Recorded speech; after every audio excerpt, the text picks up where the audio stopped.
Hello, come in. We're just waiting for the streams to populate and for everything to go live.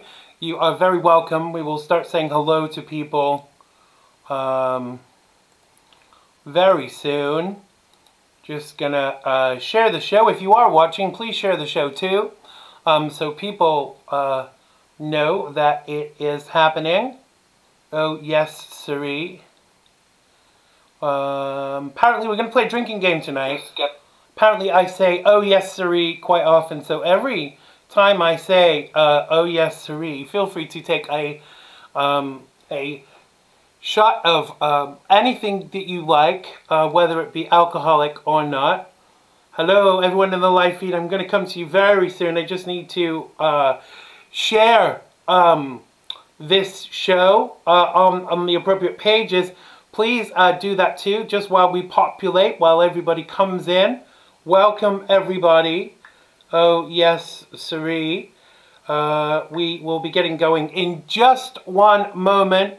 Hi, I see you all, and I promise I will come and say hello to you, every single one of you, as soon as I've been able to share this show to all of the groups.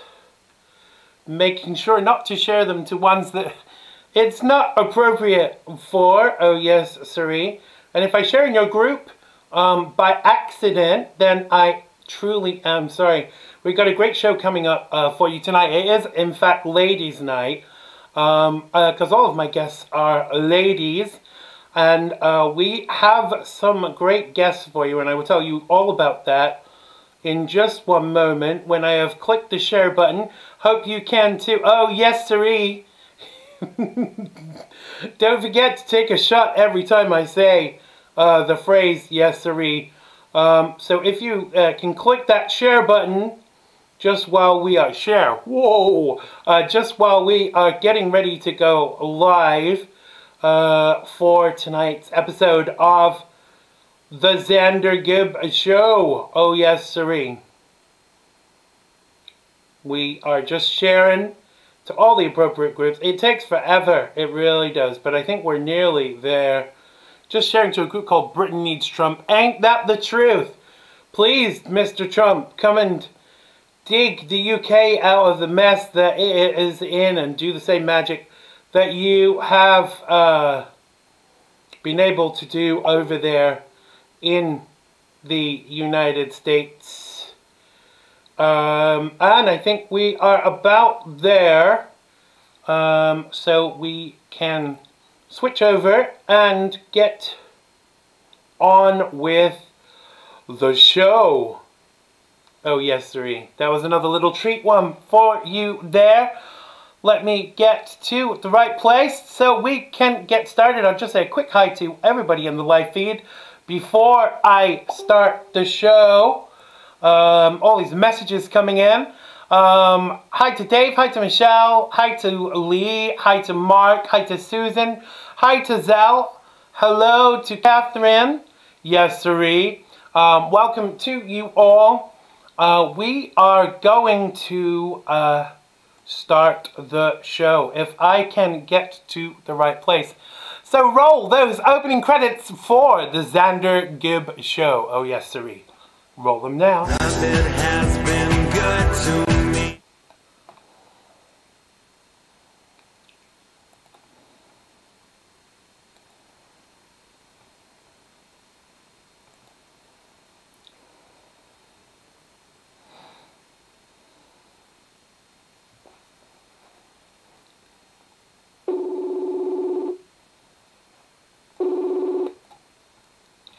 Hello, Maggie. Hello. Hello, I'm just going to do the opening introductions and I'm going to bring you right on. Okay. Thank you.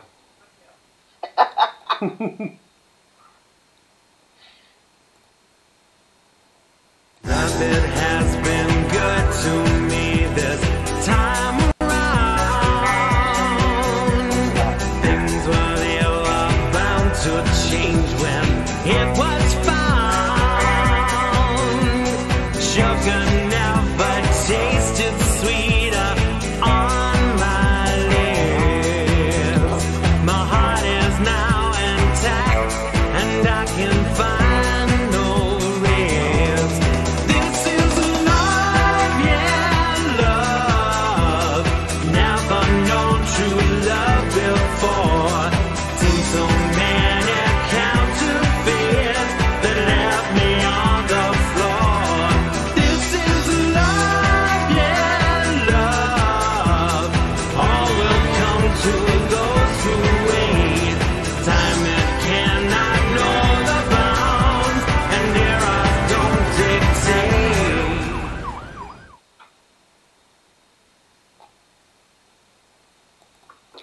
Hello, welcome to today's episode of the Xander Gibb Show with me, Xander Gibb, with a fabulous lineup for you today. If I can get the cue prompter to work, that's the beauty of doing live broadcasts, and we are live from an undisclosed location. I know it's not my mother's basement, bringing you the best in broadcasting. Oh yes, sirree. I'm Xander Gibb, because who else would I be? And it's ladies' night tonight, and I'm joined by Australian actress and author Maggie Kirkpatrick of Prisoner Cell Block H fame. The producer of The Real Side, Tammy Messina, joins us to break down this week's hottest topics. Andrea Kay, host of The Andrea Kay Show, drops by to help us make sense of this week's craziness in the news. Susan Miller, the roving reporter, joins us for the Miller Report. And you can have your say below in the live feed as usual, and I'll be sharing your comments as we go. I will, of course, not be on the Joe Messina Show today because it's a holiday in America, but check it out anyway because there's always something good going on there. You can follow me everywhere on social media but Twitter, because Jack is scared of my beauty. Oh yes, sirree. So it's time to bring on my first guest. Maggie Kirkpatrick is a distinguished Australian actress, star of stage, screen, and has starred in productions from Prisoner Cell Block H, Home and Away, and Welcome to Whoop Whoop, to name but a few. Her biography is wowing all who read it, and she joins us now live from Australia to tell us more. Now, excuse me if I do swoon a little, as she is one of my favorite actresses. So I give you the one, the only, the inimitable, the fabulous Maggie Kirkpatrick. Welcome to the show, Maggie. How is the world with you?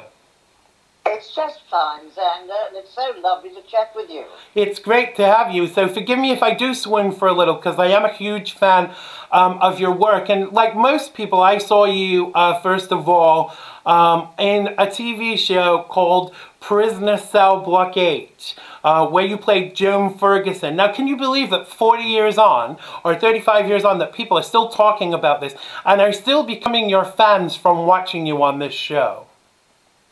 I find it extraordinary, and it seems, of course, that there are newer generations coming along. Right. And, you know, it's unbelievable, frankly, and I'm ever so grateful for all for the attention of these lovely people, and the fact that they're all so loyal for so long. Absolutely. I find it incredible. Absolutely. And for me, it's kind of interesting as someone who does a bit of everything, a bit of acting and a bit of singing and a bit of everything, really. Where do you find the wherewithal to become a character like Joan Ferguson? Well, now, I'm not too sure how to answer that. I mean, the world is quite full of rather awful people, so there's always plenty to refer to, isn't Absolutely, there? Absolutely. The thing I did find... I just... Go ahead, yeah, sorry. Go on. I was just going to say, the thing I did really find interesting about Joan, the character of Joan Ferguson, because although she was mean to the prisoners, when you watch her interactions with children and animals, you know, you couldn't wish to see a nicer person. Such a contrast. Well, that was part of my my dealings with the writers. I said, look, people aren't all bad. Right. You know, I mean, the bad people do have some good points to them. And I felt that Joan perhaps could be a little softer towards the vulnerable. Right. Like animals and children, and her father, with whom she obviously had a very fond relationship. And so I was very happy to make that contrast. as opposed to the way Joan treated the prisoners, right, whom she obviously felt were responsible for their own actions. Absolutely. And I always felt, from an outsider looking in, that why she resented the prisoners so much is because they'd killed her partner in her previous prison, which was kind of alluded to sometimes. Yeah, sometimes. I must say I didn't refer to that particular situation very often. It didn't kind of govern a lot of my performance. Mostly it was just a case of going with the scripts, discussions with the writers, and knowing that when I put that wretched uniform on and had my hair pulled back, I looked bad enough anyway. Absolutely. And I kind of remember in the 80s, people had T-shirts saying, "I'm going to put you on a charge," which I would give, you know, £50 for one of those right now. Well, I have no idea where they are, darling, and I found it rather off-putting sometimes to see my face on people's T-shirts. Yeah. I think I probably would too. But I kind of think Prisoner Cell Block H is a rather minuscule aspect of your career because, you know, since being a fan, I've watched you in other things, movies like Welcome to Whoop Whoop, etc., where your kind of acting prowess was shown, because a lot of people that went into Prisoner Cell Block H were very typecast, and I think you kind of escaped that somewhat. Well, I've been very fortunate because I've played such fabulously elegant women on the stage. Yes. I've also played fairly earthy characters, but I mean, in musical theatre, I was always the posh one. Right. And of course, I've just completed a couple of years back 7 years in Wicked. Right. Yeah, I saw the version in London of Wicked. Which role did you play in Wicked? Madame Morrible, of course. Wow, wow. Yeah. Yeah. It must be great as an actor to be able to kind of fill different roles, because I've always thought, for me, any acting that I've ever done as kind of like, it's a bit like pretending, you know, when you're a kid and you pretend to be this and you play act. And for me, there's an escapist element for that with me. Do you find that too? Oh, absolutely, my darling, absolutely. It's just such a liberating thing to pretend to be somebody else. Yes. You know, I mean, most poor devils go through life having to be their own boring selves all the time. Yeah. But we as actors get to be all manner of folk. Absolutely. Now, there was, I'm sure you've seen the kind of remake of Prisoner, and as a loyal Prisoner fan, I was very kind of like, no, I don't want to watch this. And once I watched it, I was hooked. Now, how did it feel to watch Pamela Rabe as playing the character that you played in Prisoner Cell Block H? Because she was, I mean, your version of Joan was scary, but she was like psychotically scary. Yeah. Well, Pamela Rabe, one of our finest actresses, yeah, is a very dear friend of mine, and I have in fact played her mother in an Irish play. And I was absolutely gobsmacked by Wentworth, and most particularly by Pamela's performance. I thought, yes, it's a whole different angle to Joan Ferguson. Yes. You know, that psychotic side of the character. Right. I found that really, really intriguing and challenging, and I think Pamela just did the most remarkable job. I have enormous admiration and fondness for Pamela Rabe. Absolutely, me too. And she's on my bucket list of people to interview at some point too. Now, I was excited to hear, as were a lot of your fans, that you'd written a book, and it's called The Gloves Are Off, and there are links to this book for anybody that wants to buy that in the Xander Gibb Show page on Facebook today, so go and click that, and it's available from Amazon and all good booksellers. Tell me at what point you thought, right, I'm going to do this now, I'm going to write a book, I'm going to tell all, I'm going to take the gloves off, as it were.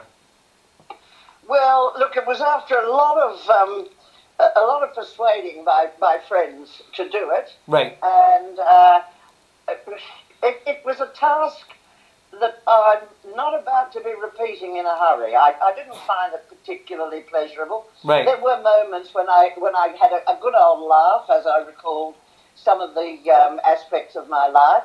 I mean, we'd start at 1941 when I was born and bring it right up to about now. And some of it was painful, some of it was joyous, some of it was kind of nostalgic, right, and reflective. So I suppose, in essence, it was a good thing to do. And more importantly, I've been really encouraged by people's responses to it. People whose opinions I respect, people who read a lot.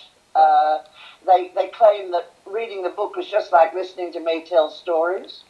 And so I've been very happy with that. But Xander, I know that Amazon have been a little bit late in getting the book to the good people of the UK. Yes. But I'm over there next week. Yes. And I have already sent I think about 42 books, which hopefully the folks coming along to the event will be able to purchase if they've been let down by Amazon. Yeah. And as you know, I will be in Birmingham on Saturday. Yes. At the what you call the Eden Bar, and then on Sunday I shall be in Glasgow. But I'm sure that you and Barry Campbell have got all that on your websites anyway. Yes, absolutely. And apparently, I am really kind of sad. I'm not going to be able to make it to come see you this time. But there are some tickets left if people, you know, there are a few tickets left, so I'm told. So go to Gold Star Entertainment and make sure you get your tickets to go and see Maggie, either Saturday the 7th of December in Birmingham or Sunday the 8th of December in Glasgow. There are some tickets left there. And you know, Xander, these events that I have done over the years in the UK, I find really terrific to actually meet the people right. who have followed my career and have, you know, the one-on-one photo and a chit-chat and answer their questions. And, you know, and I always find it a really pleasant afternoon or evening to meet with the folks in the UK. It's lovely. Absolutely. Do you find sometimes that people have a problem separating you from Joan? Oh yeah. I think a lot of people have in the past, until they hopefully until they meet me, right, and see that I'm just a benign old great grandmother. But look, they've been loyal fans for all these years, and I feel that they've become my friends, a lot of them, because I see them year after year, and I don't know that I'll be making that many more trips over because I really hate that flight. And but you know, this time we'll have a laugh and get together, and it'll be great. Absolutely, because doesn't it take 24 hours to get from Australia to England? Oh, yeah. Yeah. Yeah, it does. It's crazy, isn't it? All the technology we have. I don't know if you're a Star Trek fan, but in Star Trek you can just go into this booth and then come out anywhere else in the world. And I'm waiting for that technology to come along. I'm waiting for a TARDIS to drop into my backyard. Yeah, absolutely. So are you you're a Whovian with that frame of reference, are you? No, you're not at all, sadly. I missed that boat years ago. Yeah. It's kind of interesting, though, because I'm on a lot of the Prisoner fan sites, not just because I'm a fan, but also I have a lot of guests that are actors from the show. And I saw someone saying there was an argument going on between two fans of yours, and I know you were born in Newcastle, and they were saying, does that make Maggie Kirkpatrick a Geordie? And they were like, no, she was born in Newcastle, Australia, not Newcastle, England. So the fans have kind of got this kind of picture built up, and it just kind of made me giggle to think that people were referring to Maggie Kirkpatrick as a Geordie. There are so many mistakes being made by these lovely people who chat to each other on social media. I was, in fact, not born in Newcastle, New South Wales. I was born in Albury, Ah, South Wales. well, we all stand corrected there then. I think maybe that's because there's a picture floating about of you from your 20s, and you were on the beach in Newcastle, and that's why people thought, well, Maggie must be from Newcastle. People are asking, is your book available in the United States yet? Because you know you have fans in the United States too, because the show was shown there. And what, didn't you have a very famous fan in Sammy Davis Jr. who came to the set and was besotted with you? That's right, I did, and in the brief time that I knew him before he died, he was a wonderful friend. Look, I don't know about the book being distributed in the US. I have sent books to the US. The good folk over there went online and ordered the book, and I did send quite a number to the US and to Canada and to the Netherlands and to Sweden, along with the United Kingdom. But I don't know this book business, Xander, and it seems that the publishers tell me nothing. I'm just like a mushroom, you know. Yeah, you're just the author, Maggie, you know. Yeah. One of my next guest that's coming on actually just found the link. She's in the USA. She just found the link to where your book can be bought in the USA. You see, who needs researchers with guests and people watching this show like there are? Oh, that's wonderful. So we're kind of coming to the end of our time together, but I have one final question for you. I know there's talk of another season of Wentworth. Is it true you were asked to do a cameo, and if they asked you again, would you do it? Yes, in a previous season, I was asked. I don't know which number season it was. Right. But I had already committed myself to come over to the UK. Right. So I came over there to meet with the fans. Yes, I would very much do a cameo, as long as it wasn't as physical as the scenes that I used to do when I was in my 40s. No. Those fight scenes with you. Do it with a Zimmer frame. Yeah, those fight scenes with you and Val. I think Val told us when she was on the show that sometimes you both ended up with like bruises and things like that. Oh hell yeah! Wow. Yeah, one time I finished up with a what do you call it? A thrombosis, a blood clot on the leg. Wow. Yeah. I guess that's why they looked very real, because they were pretty real. They were.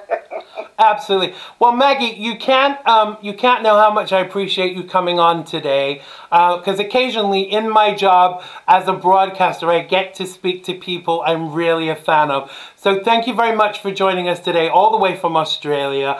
Please thank Caitlin for helping to set this up, and I hope you come back and join us again sometime. Oh, Xander, it's been a great pleasure, and I wish you and your fans all the very best for Christmas and the New Year. Absolutely, and you too. Thank you so much. The wonderful Maggie Kirkpatrick. Thanks, Maggie. Bye-bye, darling. Take care. Bye-bye. Bye.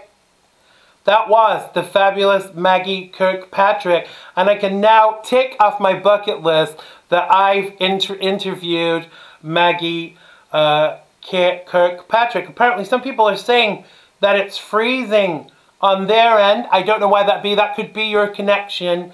It is maybe it is your end, because I'm not in control of your internet. We're gonna get ready. Wow, I'm so starstruck. I'm gonna be starstruck again, because another one of my favorite people is coming on the show, and they're just about to call. Tammy Messina, who's the producer of The Real Side, wife of Joe, and she's going to call us live from California. Oh, yes, siree. She is going to call us any second now, as I get the cue prompter sorted out. Right on time. Welcome back to the show, the fabulous Tammy Messina. How is the world with you? Yes, sir. How are you doing? All is well here. Always good to have you. Please tell me it's freezing cold there, Tammy. It is. It's actually cold. It froze overnight tonight. It last did. Night. It froze in California. Yes, it did. I am so surprised.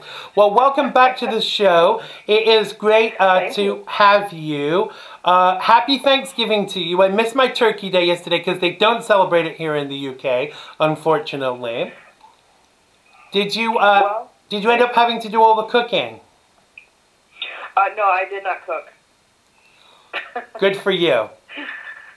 Well, I did. I put a chicken in the crock pot. That was it. It was a small Thanksgiving for us, so it was good. It was kind of relaxing, actually, which was nice. Because we alternate years, you know, in the kids. We have 4 grown kids, so they go to their mom's one year, and then they come to ours the next, and so we kind of rotate around, and so this year was the off year. Yeah, I kind of think we need to encourage the British people to celebrate Thanksgiving too, because over here they refer to it as like a second Christmas, and I don't mind that. I don't mind what they call it, but can we just start celebrating it, because it makes me feel homesick when we don't. I don't think they understand. There's no presents. It's no just food. Yeah, it is. It's just like eating lots of food and feeling really bad about it the next day. But yes, absolutely. So I want to jump right in so we can get onto our first topic, because UK Prime Minister Boris Johnson said it was best if President Donald Trump didn't get involved in Britain's upcoming election when he visits London for a NATO summit next week. He said, here's my Boris impersonation. What we don't do traditionally as loving allies and friends is what we don't do traditionally is get involved in each other's election campaigns. What, said Boris Johnson, whose Conservative Party has a commanding lead in the polls ahead of the December 12th elections. He also said, the best thing when you have close friends and allies like us is for neither of them to get on sides or get involved in each other's election. Mr. Trump has already weighed in on the election, saying October left-wing opposition leader Jeremy Corbyn would be so bad for Britain, and that Johnson should do a pact with the Brexit Party leader Nigel Farage. Corbyn has used Donald Trump's praise of Boris Johnson as one of his focal messages to attack the Conservatives in his campaign, saying they would sell off parts of the much-loved state-run health service. Now, is Donald Trump the only person on the planet not entitled to an opinion? I am sure, like me, Tammy, you remember when Theresa May waded in on Trump's election campaign and helped to create the Steele dossier. Well, I'm pretty sure everybody waded into the Trump campaign, right? Yes. Was there anybody that was silent about that? I don't think there was. No, but surely, even if you're in a position of power, don't you get to have an opinion on these kind of things? Yeah, I think you do. So here's what I think. So I was reading this and looking at it and thinking, okay, so should they, should they not? I don't know. Who cares? Let them say what they want to say. Right. And first of all, it doesn't matter what the Donald says. It's going to be bad. So just forget it. Yeah. It doesn't matter. Exactly. But, it's not like he's campaigning for the guy. No. He didn't send assets over there or money like somebody did for Benjamin Netanyahu, right? Yeah, exactly. Wasn't there somebody actively campaigning against him? Yeah. What was his name? Obama? Yeah. Come on. Old Barrio Blamo. I mean, that was some serious election interference going on over there. And you know, wasn't it the same Barry Obama that spied on, then private citizen Donald John Trump, and also involved in the Steele dossier, also told the Israeli people to stand down in the face of being attacked by Palestinians. So, he doesn't interfere that much. Yeah. He made a comment, right? He's not on the campaign trail with the guy. No. And you know what? I was thinking about it. That people overseas, not just in Europe, but Australia, other countries, they love Trump, and so maybe it's helpful to the voters to hear, oh, hey, he doesn't think that guy sucks so much, so maybe I should vote for him instead. Right. Maybe it'll help. I don't know. The only thing, I think the only downside to that is, if the other guy wins, it could potentially make things a little strained. Oh. But, everybody needs the U.S., so... tough noogies. I think that, yeah, absolutely. And I think that the opposition leader, Jeremy Corbyn, put a nail in his own coffin today. There was a terrorist incident on London Bridge, yet another one. And, you know, members of the public got involved and took the knife away from the guy, and he had a fake suicide vest on, and the guy got shot. And Jeremy Corbyn's response was, oh, how does this terrorist family feel? Do we give a flying frick what this terrorist family feels when essentially that guy could have killed a lot more people than the 2 that died? Oh my gosh.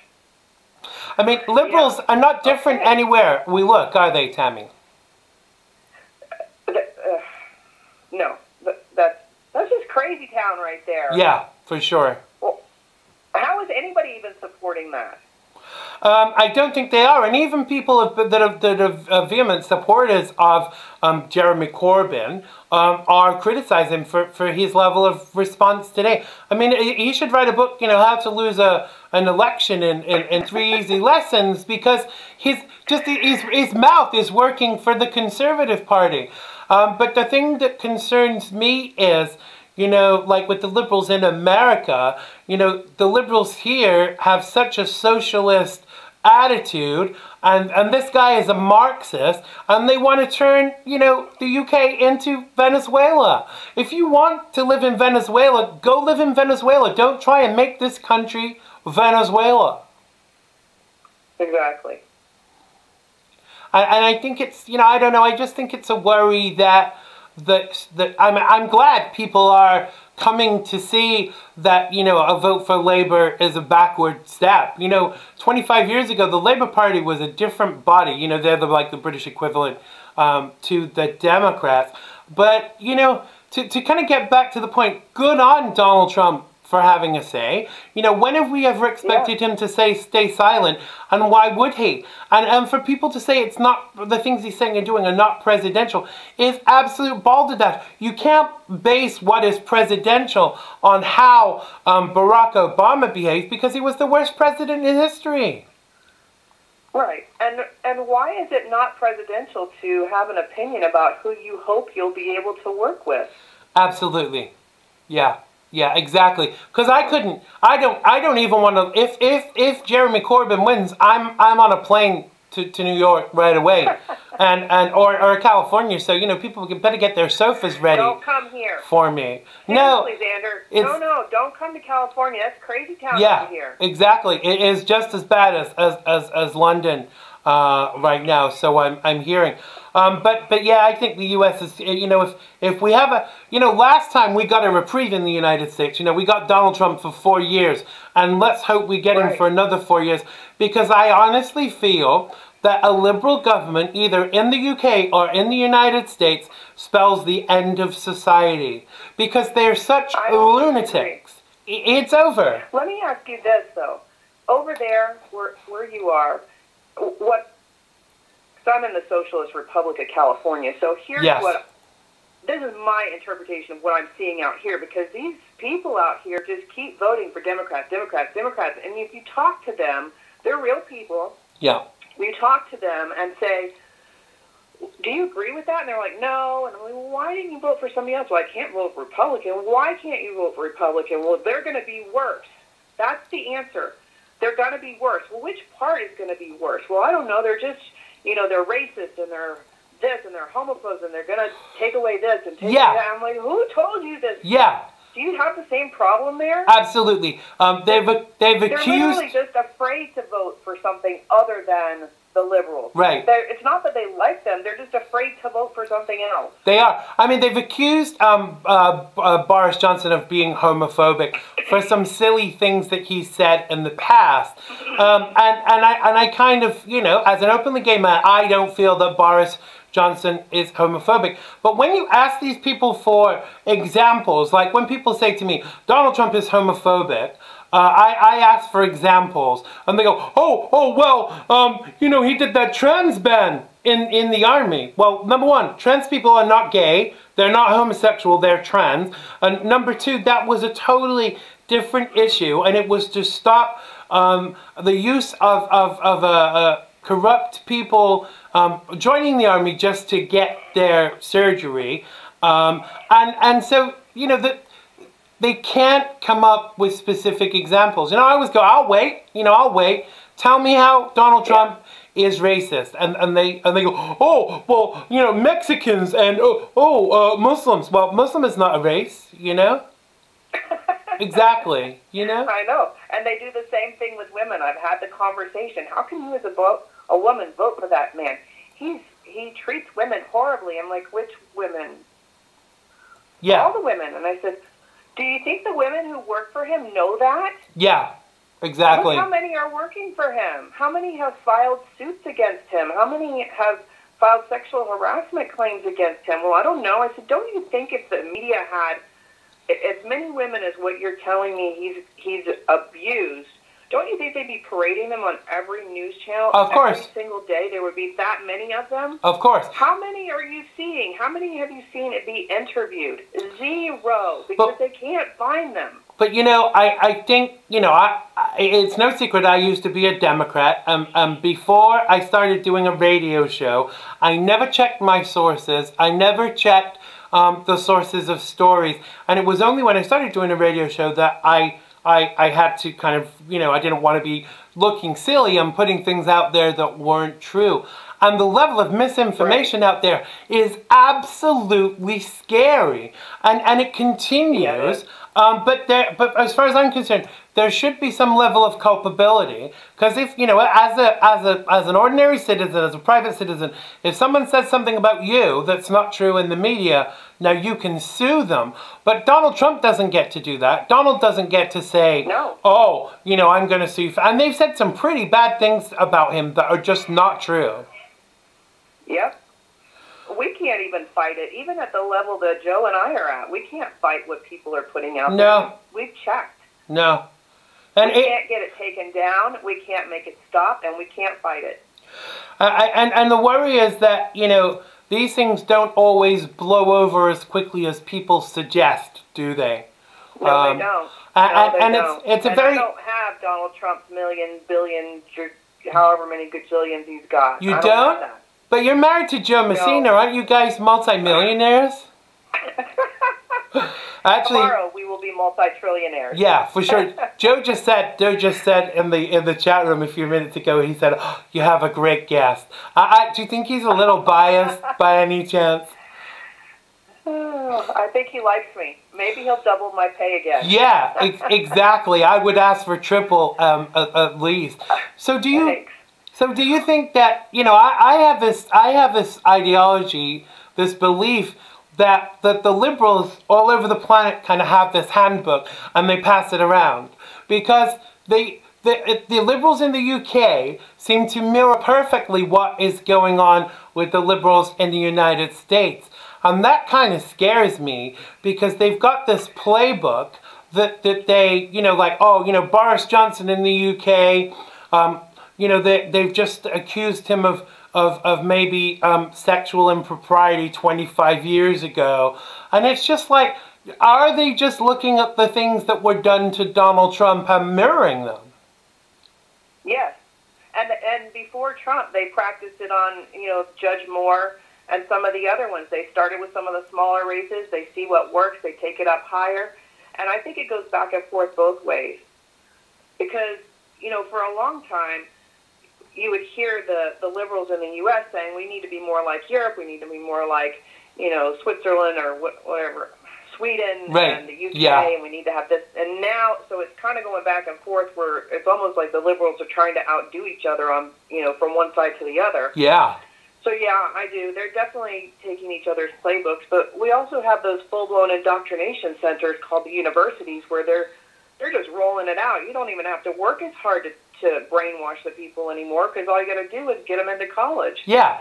Because I was looking at Pocahontas' website today, and oh my gosh, she's you know, free college for all, and we're wiping out all student debt because they're going to tax, you know, the 1%. You know, they're going to pay for all. Because I'm thinking, well, you're going to wipe out all the debt. You're going to wipe out a few banks while you're at it. Yeah. No, exactly. People pay for it. Because what was it? What the heck? That woman is crazy town. Oh yeah, and she wants to give people free Medicare for all too.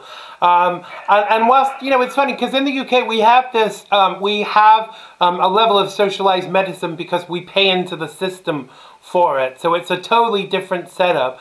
But wasn't it Margaret Thatcher that said the trouble with socialism is that you eventually run out of other people's money to spend? The guy on the left here, Jeremy Corbyn, said, we're going to give free broadband internet to everybody in the UK.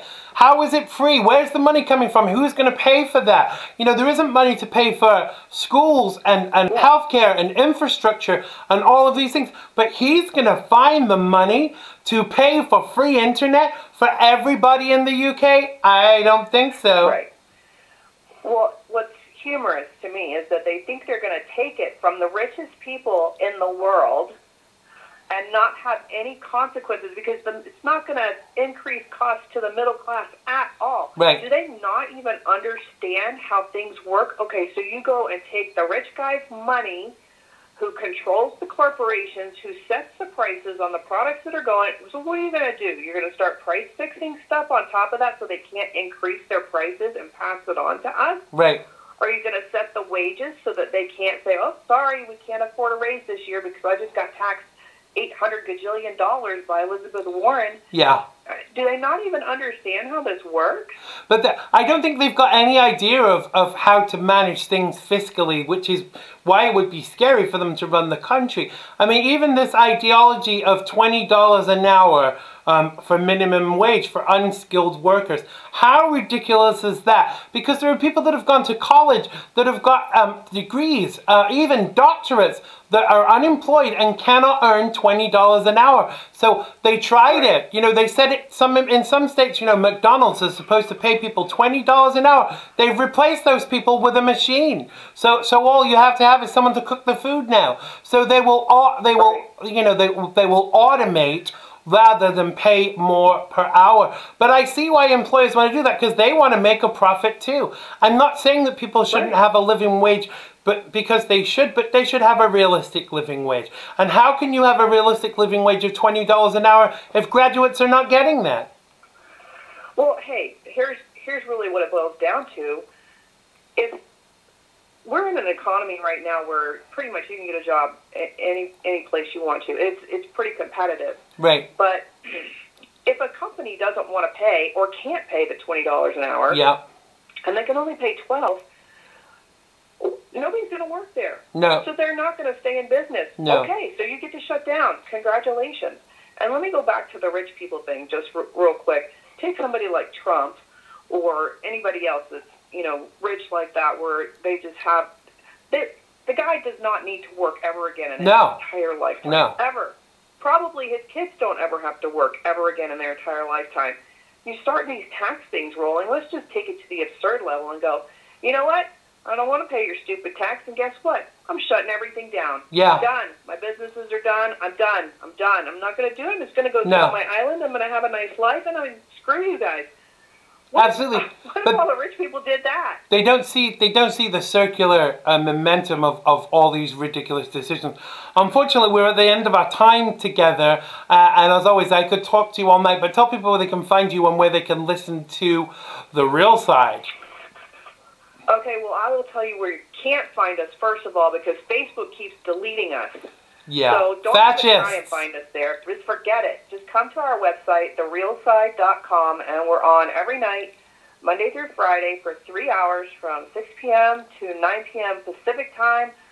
And Xander's on with us every Friday night, except when there's a holiday like there was this week. And so you can catch him on the second hour on Friday night from 7 to 8. Absolutely, and that's Pacific time. Thank you so much for joining us tonight, Tammy. Happy Thanksgiving to you and Joe and your family, and I hope to get to speak to you again very soon.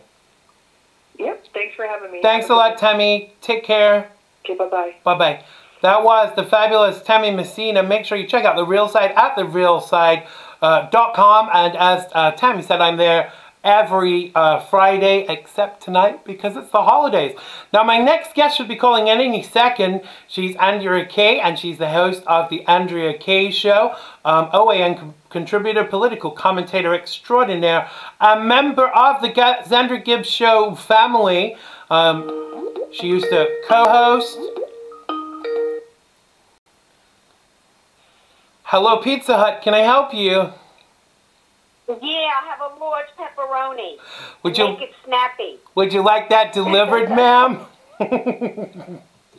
How are you? Thank you. You look really yummy, and you're making sure you look yummy when you show up at my door. I'm so happy to be talking to my Danny. I'm so happy to have you. It seems like forever since we just, shot the breeze and talked about the lunacy that's going on in the world right now.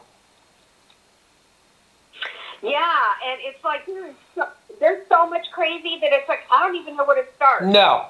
I mean, 20 minutes is really not long enough to put the world to rights. But before we jump right in, how's the show going? Tell people what day your show is on and what time it goes out. You're Pacific time, aren't you? I am. I'm out here on the crazy left coast out here with... I'm about 4 hours south of Joe and Tammy.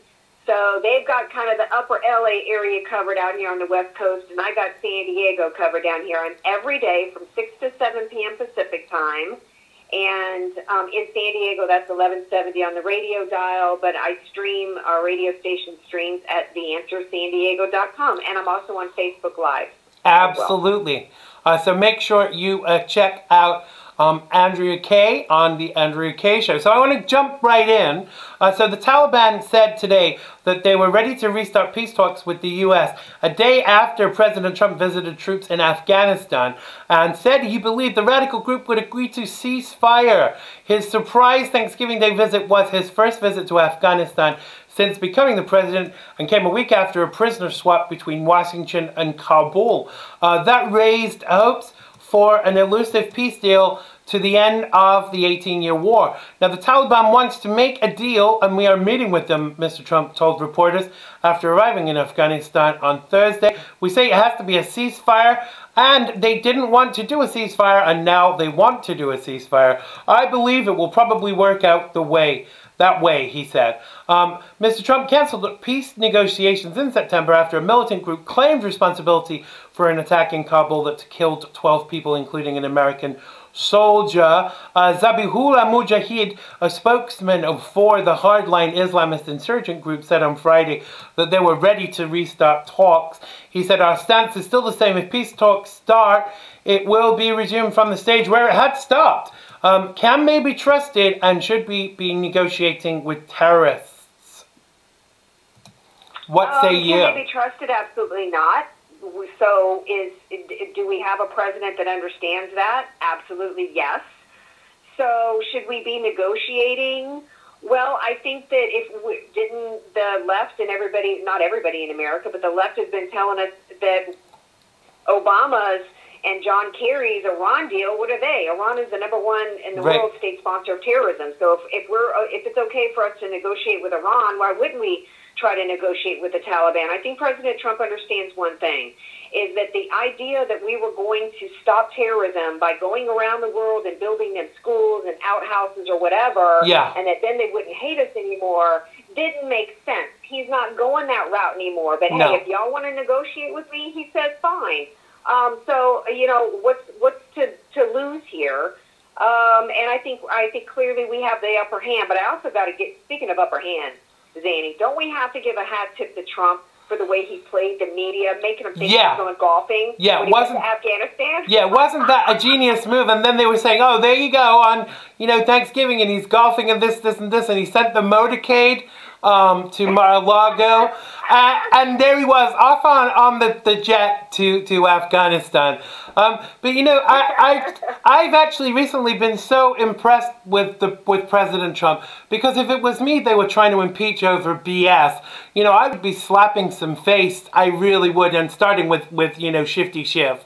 And I'm hoping he's going to get his comeuppance very soon. But aren't you proud of the Donald, the way that he's kind of, you know, I'm putting the picture of his head on Rocky's shoulders the other day. I just was like, you know what, Donald Trump, I applaud you. Because these people are so ridiculous in their level of attack that, you know, surely Americans are going to get bored with not only paying for all of this, but also the unfactual nature of their assertions. Well, I mean, look at what we have here. Didn't he refer to himself at one point, Zanny, as the stable genius? He has proven that to be true. Any other Republican would have 2 years ago been lying in a corner in the room gnawing on his own toenails. Yeah. Instead, this president has not backed down. He hasn't quit. He's continued to push for the American people to get success, whether he would have even far more if he had both parties working with him that actually cared about the American people. In the face of ongoing continued coup attempts, he's still getting success for America. He's trolling the media better than anything we've ever seen in our life, taking care of our troops to the extent of not just going over and thanking them on Thanksgiving, but pardoning the military that have been railroaded for political agendas and giving them pardons like Eddie Gallagher and more. This man is a true hero. God bless him. Yeah, absolutely. And you know, I hate to think where America would be now under Hillary Clinton. I mean, you know, I think all you ladies that have been on my show today would have all been wearing veils and calling yourselves, you know, some Arabic name for sure. Well, yeah, I mean, that's really been the goal of the Democrats, right? Which is, you know, to partner.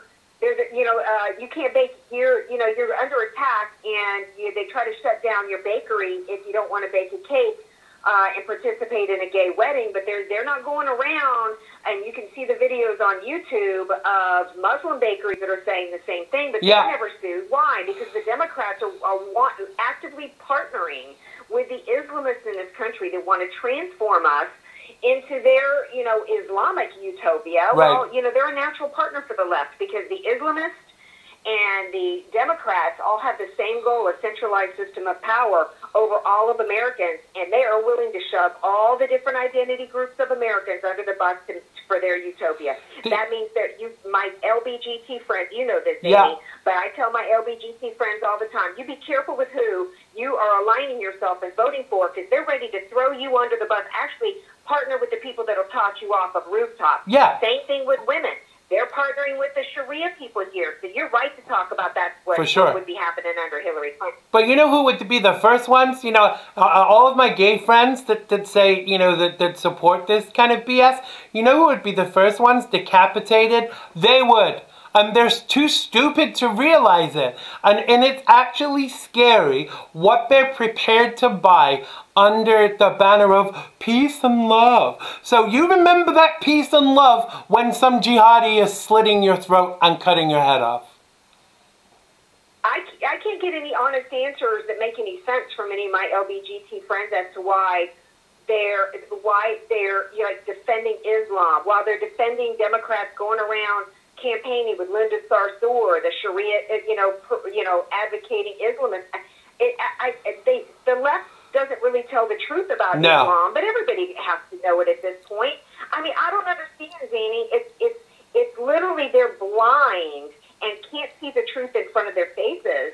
And I love my LBGT friends. I want them to wake up.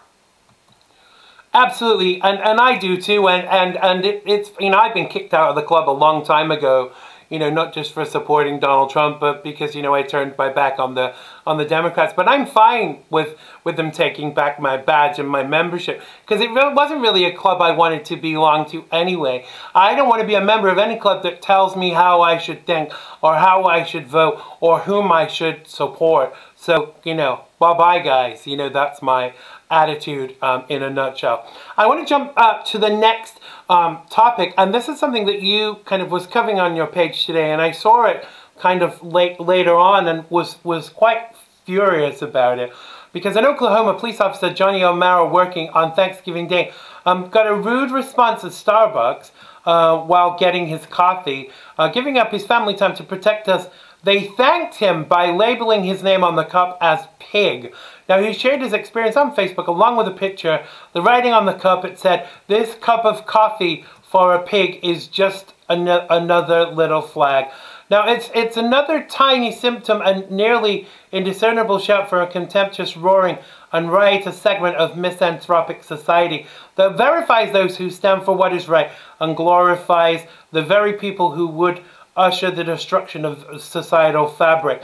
Now, it's another tiny pinprick into the heart of men and women who are asking themselves more often, why am I doing this?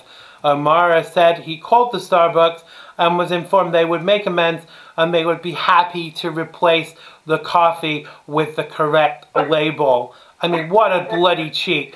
Amara commented, the proverb, fool me once, shame on me, fool me twice, shame on me, came to mind. Well, thank you to all of our police officers everywhere who serve and protect us every day, and screw you, Starbucks. And if you want to depict the police as pigs, next time you need assistance, call a crackhead.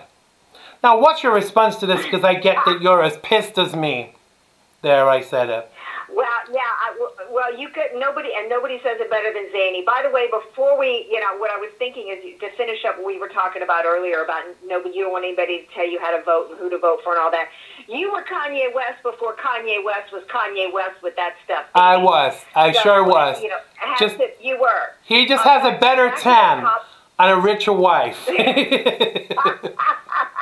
But as for this cop stuff, are they going to replace his coffee? How do we get our country back, Zanny? Yeah, because exactly. This is a result of 8 years of Obama.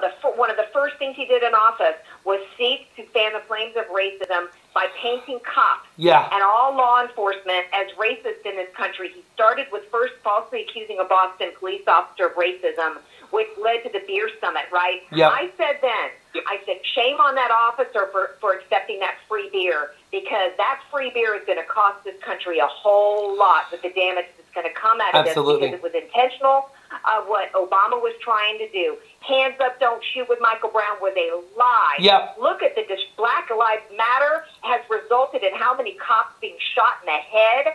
That's what was all led to this pig cop coffee cup moment.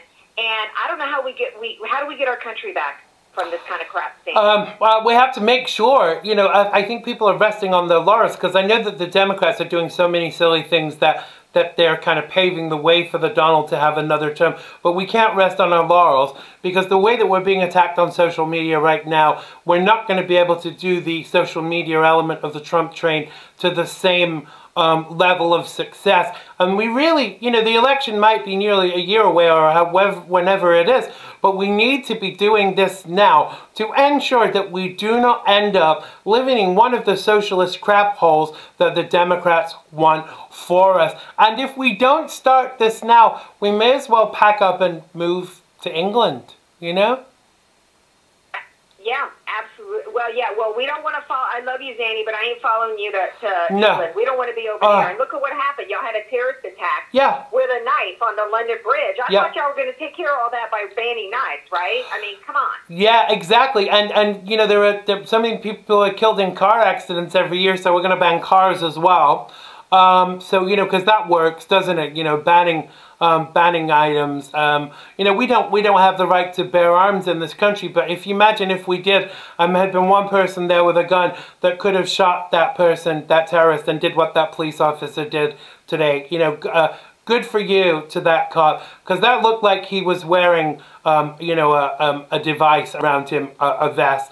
And members of the public ripped that knife from him and got him to the floor and kicked 7 kinds of you-know-what out of him. And quite right, too. And then when he got up, and I saw the video of this, and it would look like he was gonna, let off a device. They shot him. And quite right, too. Why would the police, this is the thing, this kind of ties in very well for me. Because the police have to make split-second decisions every day. And if they get it wrong, they could end up dead and the public could end up dead. So they're going to make mistakes occasionally. So the people out there that think that the police should be perfect every single time, get a freaking grip. Because that's not the way it is. If that cop had not shot that terrorist today, all of those people in that area could have been dead today. Yeah, absolutely right. And, you know, the reason why the left has been going after, and why Obama and others, you know, started going after law enforcement, our police departments here, was it's all about pushing. They're trying to accomplish multiple things. One is trying to continue to tell Black Americans that they're hated, America's a racist society, and there's systemic racism, and you know they're all going to use all the different areas of our government have been aligned against them. It's also part of the gun control movement as well. So, you know, we have the left here saying, look at all this racism and all these Black people being gunned down. We need to take guns away from our police officers too. You know, the Bobbies over in London, they don't have guns. No. And so they're trying to tell us here that we should have our police officers disarmed like you guys have it over in London. Yeah. What say you on that, Danny? I totally disagree with it. It kind of concerns me. Even the thought, you know, the group of police officers that came out today were an armed response unit. I mean, if we took all the police the guns off of the police here, and there was no such thing as an armed response unit, all those people would have been dead today. You know, some of those people that were stabbed only had one stab wound and died from that. You know, if you stab someone in the right place, I'm sure you could kind of kill them very quickly. And the concern for me is, you know, all of the, you know, in England we don't have, in the UK we've never had the right to bear arms, so they don't kind of know what they're missing. And even if you mention it, people are afraid of it. But in the United States, you know, that there has been, the Second Amendment has been it's been there for a long time. And so to now say, oh, let's take away all the guns, you know, that is the most ridiculous thing. So the only people left with the guns then are the police and the criminals. And then they want to take them from the police. So the only people who've got them is the criminals. So we end up with society run by criminals, basically. Well, yeah, and who's going to be the deported criminals we're going to really need to be worried about in that moment? The U.S. government, because the Democrats want, if the police are disarmed and the American citizens are disarmed, then who's left to protect us from an overreaching, tyrannical United States government coming after us? Absolutely. Well, you would think the U.S. Yeah, well, you would think the U.S. military would protect us, but I'm getting increasingly concerned with the way the Democrats have politicized the Department of Defense. We need more guns in the hands of legal, tax-paying, non-criminal citizens in this country. Right. Absolutely. Absolutely. And I think that the most concerning thing is that the majority of liberals follow everything that the Democrats say, zombie-like. Start thinking for yourself. I am heartened, though, and I'm sure you would agree, by how many people that have been lifelong Democrats, you know, like I used to be, that are coming over to the right because of Donald Trump. That shows me that they're not all brain dead. I'm hoping I'm going to find some people here that are like that are on the left, but I'm yet to find them. Well, it's increasingly hard to find them because going back decades, the left has done a great job of taking over our school systems, which, you know, nobody knows that better than Joe Messina, right? Yeah, absolutely. And, you know, when they've done that, they've churned out now, everybody in their 20s is coming out of indoctrination centers that used to be education centers. And, you know, and they are just, it's ingrained in their brains now. Yeah. You know, that from kindergarten now all the way up through the college. So a lot of the people that were turned Democrat to Donald Trump were I could be wrong, Joe would probably know better, but to me it's people in their 30s and the 40s. Some, you know, the AOCs of the world, it's hard to convince them. You know, they're all, they're churning out, the left is churning out the Greta Thunbergs out there, you know, and it's frightening. Yeah, it is very frightening. And I think, you know, every time I hear the phrase, you know, AOC, you know, get this shiver down my spine, as I'm sure you do too. We are coming to the end of our time together, and I really missed you. I hope you'll come back again very soon, and hopefully I can come and be on your show also. But who have you got on your show tonight? Do you have a live show? What's happening? Well, the station, thank you for that, and I would love to get you on. We don't have the technology right now to match up with you, believe it or not, at my Salem radio station. So, but you can, to have you on our show, my show. But I would love to come back anytime with you. We've got my buddy Bob Walters with his weekly education segment. We've got Don Jans, who wrote the book The Road to Tyranny and is an expert on all things socialist and Marxist, with the true story of when socialism was tried back in the Thanksgiving days. And we got my Friday Fun Day segment. We recorded it because the station is closed today, but it's 6 to 7 p.m. tonight on theanswersandiego.com. Love you, Zany. Thanks so much for having me. I love you too, and I hope to speak to you again very soon. Happy Thanksgiving. Have a great weekend, and I will speak to you very soon. Thanks a lot. Take care. That was the fabulous Andrea Kay. Make sure you check out her show and follow her on social media. My next guest should be calling in any minute now. She is Susan Miller, aka the roving reporter, and she joins us for a new segment known as the Miller Report. She's going to join us from NYC right after we play her. Right after we play her intro. When I can get to the place. Here we go.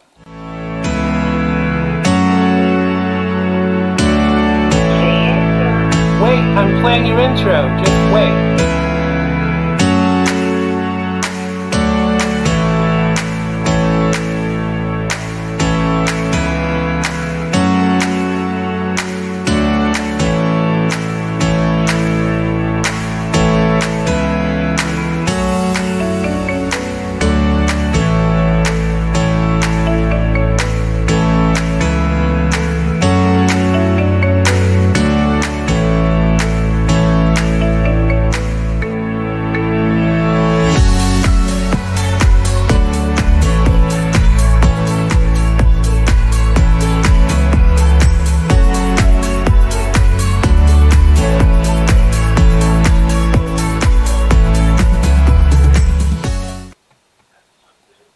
So I am live now with Susan Miller in New York City. Welcome to the show, Susan.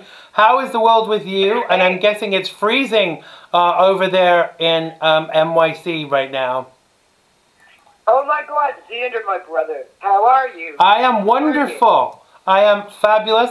It has been a very long day, and it's been a very good show. And I've had all ladies on the show tonight, and you are the last lady to join us, and we're going to talk about the Proud Boys. Now, so this past October, the founder of the Proud Boys, Gavin McInnes, was invited to speak at the Metropolitan Republican Club in NYC. The day before the event, an Antifa hearing about it, the vandalized outside the club by breaking windows and spraying Nazi signs in the doors and left a note.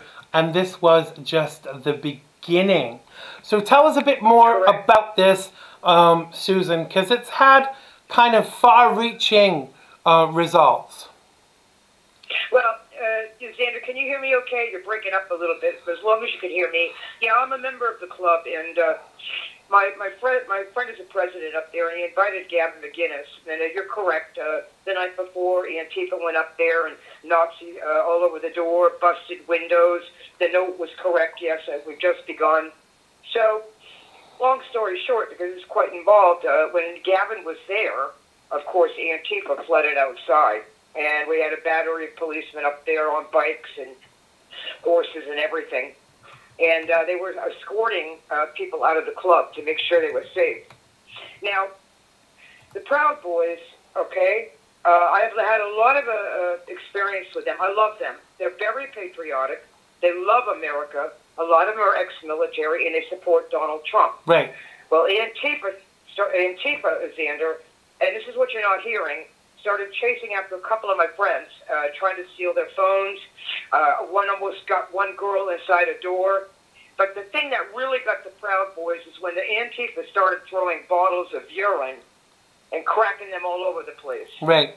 So they just, well, what do, Xander? You defend yourself, correct? Exactly. Okay? So they're defending. So who gets arrested? Some of the Proud Boys. Did Antifa get arrested? No. No. Where's the victim? That's what I want. Okay? Oh, they attacked the Antifa. Where's the victims? Okay? None. So, several of them are in jail, Xander. They have a 4-year sentence, a possible added 6 months on top of it. And, you know, we had a rally in support of them, and Antifa showed up with us. I think you saw the footage. Yes. I mean, I'm really appalled. I'm appalled, Xander, because the charges, believe it or not, that the judge passed down was to set an example against anybody else doing this. The judge called it political differences on the streets, okay, to prevent political violence on the streets. Now, I don't buy that. Right. So I'm guessing this was a liberal judge, because let's face it, each time this happens, it is a liberal judge. But I want to rewind a second. What I don't get is why the police are still not arresting Antifa. I have a sneaking suspicion that they're being told not to. What say you? Well, good. Yeah, sweetie, that's a great point. You know, I'm boots on the ground here in New York City, and it's not fun. I've had a lot of talks with many of the men in blue, and I love them all. They basically are told, hands down, okay? Right. You know, you got Mayor de Blasio. You got Mayor de Blasio as a Democrat, commie, I call him. You got Governor Cuomo, you know, who's a street thug, I call him. And they had the nerve to, Cuomo had the nerve to... You mean Fredo? Huh? Are you talking about Fredo? Oh, no, it's Fredo's brother, yeah, isn't it? Yeah, Fredo. Yep. Love it. Well, you know, I mean, you know, so he calls them the bigotry boys, that New York is not going to tolerate them, and that New York is about love and unity. Really? Yet you allow Antifa to go up and harass us, hurt us. These guys have knives, guns, sticks, stun guns, pepper spray, bottles of urine, you name it. But how is that acceptable, Susan? Because what I don't get is, if I went out with that level of weaponry, I would be arrested right away. Why is this not happening, you know, in NYC or anywhere else with regards to Antifa? I think the police are in a very difficult situation, because I don't think they want to be arresting people that are standing up to Antifa. But I guess that they're being told that they have to do so. Well, you know, because de Blasio is their boss, but I'll tell you one thing, Xander, and I don't care who hears this. You know, I'm very worldly here, and I know what time it is. They don't like the mayor, okay? But unfortunately, who does? Most of them, most of them, they have to abide by him, or they lose their job. There are some of them that could care less and are here to defend us, and they've made that clear. Right. Now, when you had a higher up in the NYPD demanding that de Blasio step down in the New York Post, that tells you something. It does. You know, and it's sad, Xander. You know, the outcome of the... Huh? Yeah, go ahead. I was going to ask you what the outcome was and where they are now and what's going on with them. Well, they are in jail. We did have a protest. Antifa showed up. They found out where we were going. It was a little scary. We got in cabs, and the Proud Boys protected the women like you wouldn't believe, and we got away. But they're fighting it. They've got good lawyers. They're appealing it, and we shall see what happens. You remember, you're correct, Xander. The judge was liberal. It's my understanding he's a spring off of Obama. And, Calciprese. So we're good. You know, time will tell. Right. You know? So is there any way that the general public can help the Proud Boys? Is there a fighting fund? Is there a fund to pay for their legal bills or anything like that that you know of? Well, we did have a site up, you know, asking for funds for their legals, and it's taken down now. But I'd be happy to get it to you, and maybe you could post it. Absolutely. You know, for right now, though, we really need the support, getting the word out there that the Proud Boys are patriotic and good men. They are not out there looking for trouble. They are not out there looking to trash anything. They respond when they see innocent people being attacked. Right. And that's the word we've got to get that word out there. They love our president. They love our country, and God bless them, really. Absolutely. They're not the bad boys. No, it's kind of worrying that in this day and age you actually get arrested for defending yourself. And it's clear to me, and anyone with half an eye, that the problem really is with Antifa. I think people need to start voicing their objections publicly about Antifa, because they're getting away with far too much. I mean, surely there must be a way for people to complain about, because this is not happening with the right. You know, Republicans are not going out and attacking Democrats on the street and throwing urine at them and threatening them with knives, etc., etc. So how is it acceptable from the left? Yeah, well, you know, Xander, we're probably running out of time, but quickly I do want to say one thing. People are a little worried. I don't know how the hell they do it, but they find out where you live. In fact, my friend, one of the Proud Boys, all of a sudden, him and his girlfriend, their face was plastered all over their website, which is Antifa in New York City. They find out where you live. They call your employer. You get fired because of some punk Antifa calling in and complaining about you. Wow. Oh, my God, Xander, they got to be shut down.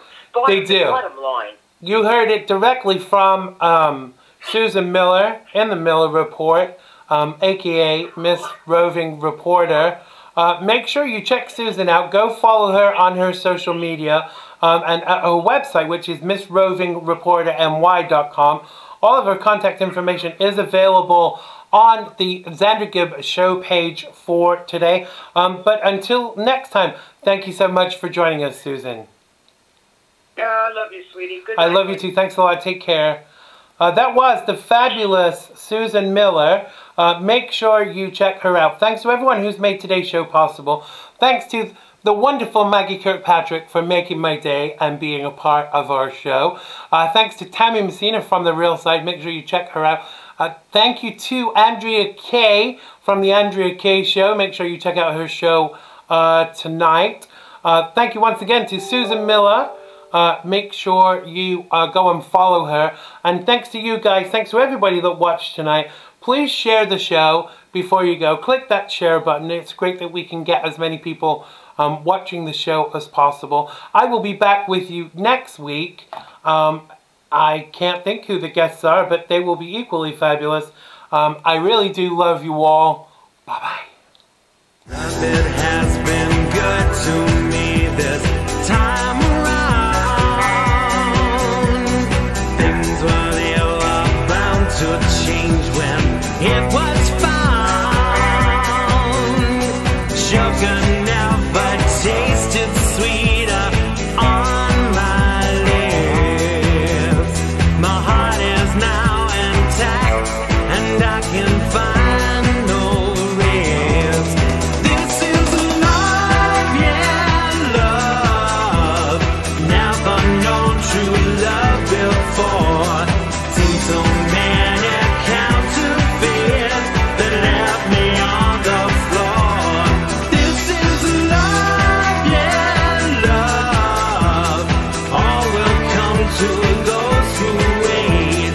Time it cannot know the bounds, and here I don't dictate.